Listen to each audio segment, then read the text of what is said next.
శ్రీ గురుభ్యో నమ. మద్గురుదేవులు చినరామచంద్రయ్యర్ల వారి పాదపద్మములకు నమస్కరించుకుంటూ, శ్రీ సత్యానంద సత్యమయ్యార్ల వారికి నమస్కరించుకొని, శ్రీమద్ భాగవత కృష్ణదేశకేంద్రుల వారు రచింపబడిన శక్తిద్వయ నిరాశకంబైన శుద్ధ నిర్గుణ తత్వ కందార్థ దరువుల నుండి 8వ అధ్యాయము పరిపూర్ణ బోధ, 5వ కందార్థము, క్రమ సంఖ్య 139.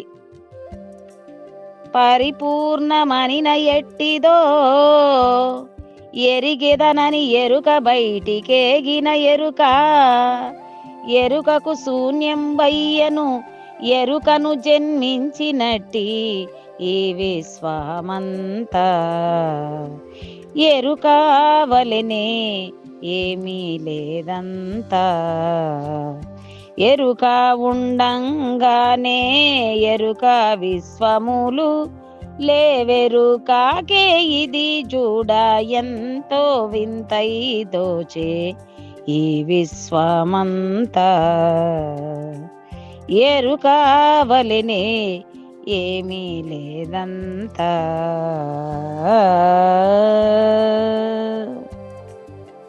శ్రీ గురుభ్యో నమః. ఆత్మానాత్మరకితం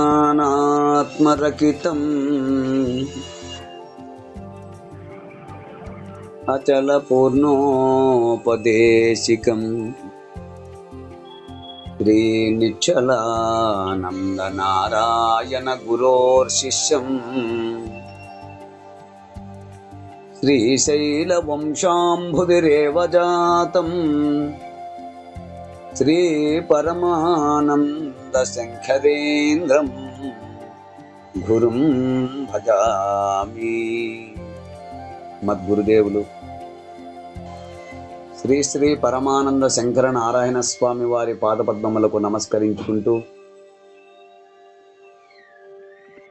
శ్రీమద్ భాగవత కృష్ణదేశకేంద్ర ప్రభువులచే విరచితంబైన శక్తిద్వయ నిరాశకంబైన శుద్ధ నిర్గుణ తత్వ కందార్థ దరువులు 8వ అధ్యాయము పరిపూర్ణ బోధ నుండి ఈరోజు మనము 5వ కందార్థాన్ని విచారించుకుంటున్నాం.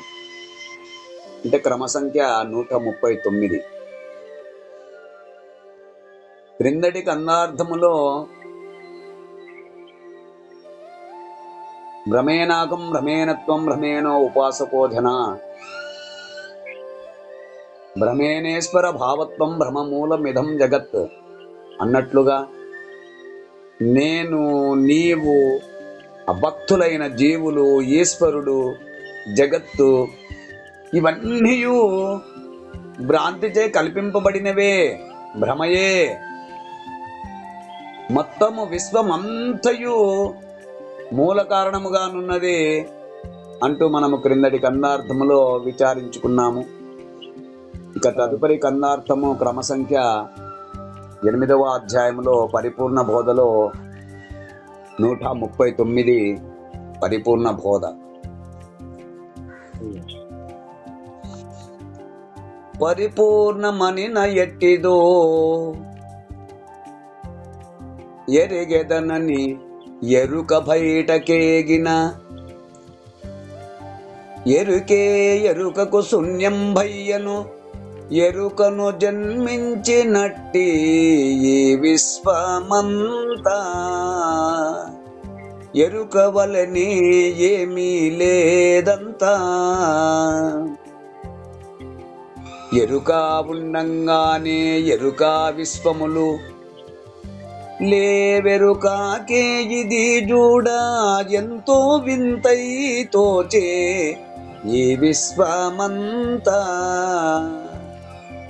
ఎరుక వలనే ఏమీ లేదంతా. శిష్య, పరిపూర్ణమనగా ఎట్టిదో?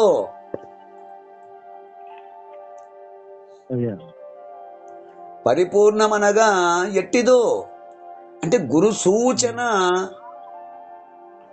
అవస్తునిశ్చయపూర్వకముగా విన్న మీదట అది ఏ విధంగా ఉంటుందో గుర్తించాలని. ఎరిగెదననినా అంటే అనుభవంలోనికి తెచ్చుకోవడానికి.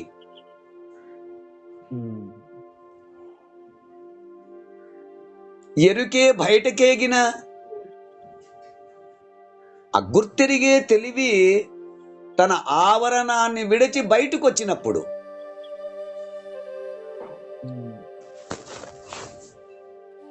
ఎరుకే బయటకేగిన అంటే గుర్తెరిగే తెలివి తన ఆవరణాన్ని విడిచి బయటకు వచ్చినప్పుడు ఎరుకే ఎరుకకు శూన్యం అయ్యే ఆ ప్రయత్నం చేసిన తెలివి తనకు తానుగా లేకపోతున్నది.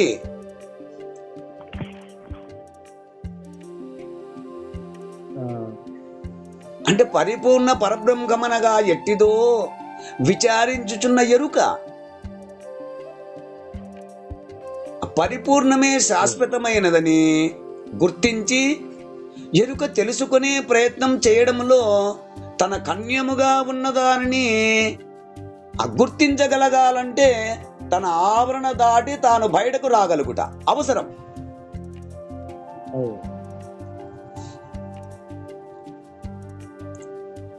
ఇట్టి ప్రయత్నంలో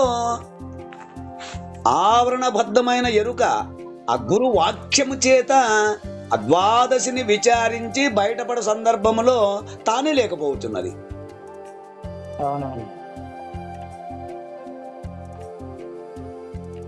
ఎరుకను జన్మించినట్టి ఈ విశ్వమంతా ఎరుక పరిణామ రూపమగు ఈ జీవేశ్వర జగత్తంతయు తన వలనే తన పరిణామ రూపమగు ఈ జగత్తంతా తనతో పాటు లేకపోతున్నది. ఎరుక వలనే ఏమీ లేదంతా. ఎరుక ఏ విధంగా లేకపోతున్నదో ఆ విధంగానే ఎరుక ఉండంగానే ఎరుక విశ్వములు లేవు.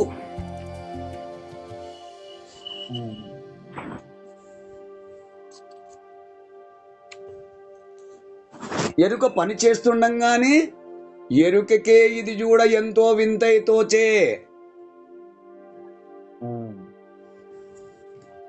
ఈ హంసములన్నీ పరిశీలించిన మీదట తన ఉనికి పరిపూర్ణము యొక్క ఉనికి ఈ రెండింటినీ విచారించిన తాను లేకపోవుట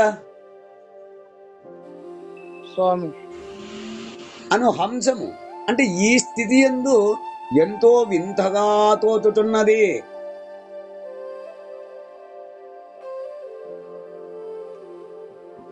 అంటే తను తన నుంచి ఏర్పడిన జగత్తు లేకపోవుట తనకే ఎంతో విచిత్రమైన సంఘటనగా తోచుతున్నది.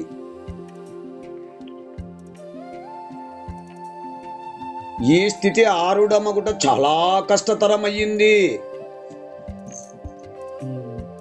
ఈ స్థితి ఆరుడమగుట చాలా కష్టతరమయ్యింది.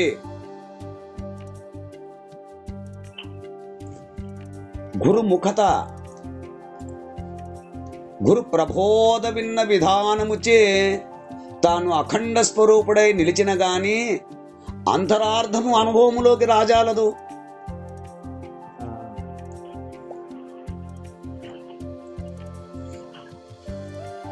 కనుక ద్వాదశి షోడశి మంత్రార్థముల వివరణ పొంది ఎరుకను విడిచగలుగు స్థిత్యానుభవము గోచరించగలుగును.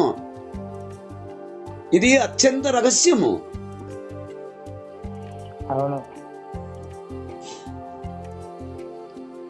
పరిపూర్ణమనగా ఎట్టిదో విచారించుచున్న ఎరుక పరిపూర్ణమే శాశ్వతమైనదని గుర్తించి తాను తన నుంచైన జగత్తు లేదనే దృఢంగా తెలుసుకొనగలిగినది.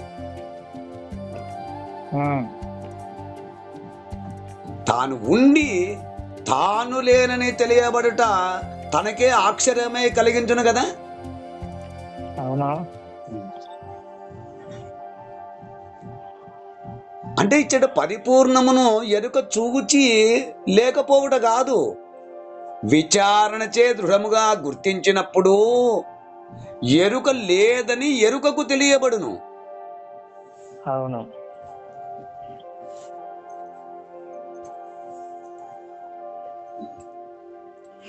ఈ విషయము అనుభవము చేతనే గుర్తించనగును, కానీ వట్టి మాటల చేత కాదు. కాదు. అంటే స్వప్నములో ఆ శత్రువుల చేతను నరకబడినట్లు కలగని ఆ భయముచే ఉలిక్కిపడి మేలుకొనేసరికి అక్కడ ఏమీ లేదు. అవును.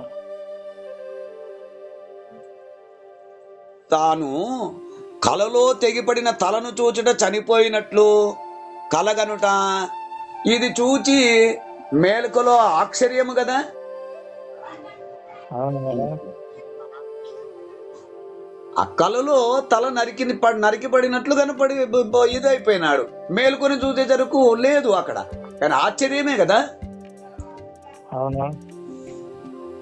ఈ విధంగా ఎరుక ఉండగానే ఎరుక విశ్వములు లేవని ఎరుకకే తెలియబడినది చాలా ఆశ్చర్యము.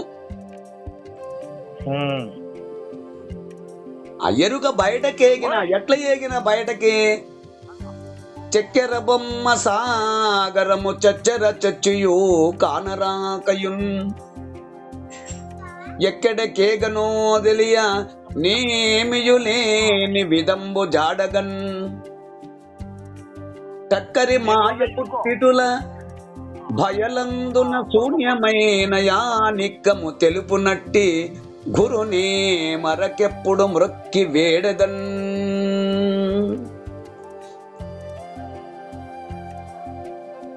ఆ ఎరుక తెలుసుకుందామని బయటికి వచ్చినప్పుడు తన ఆవరణమును వదిలి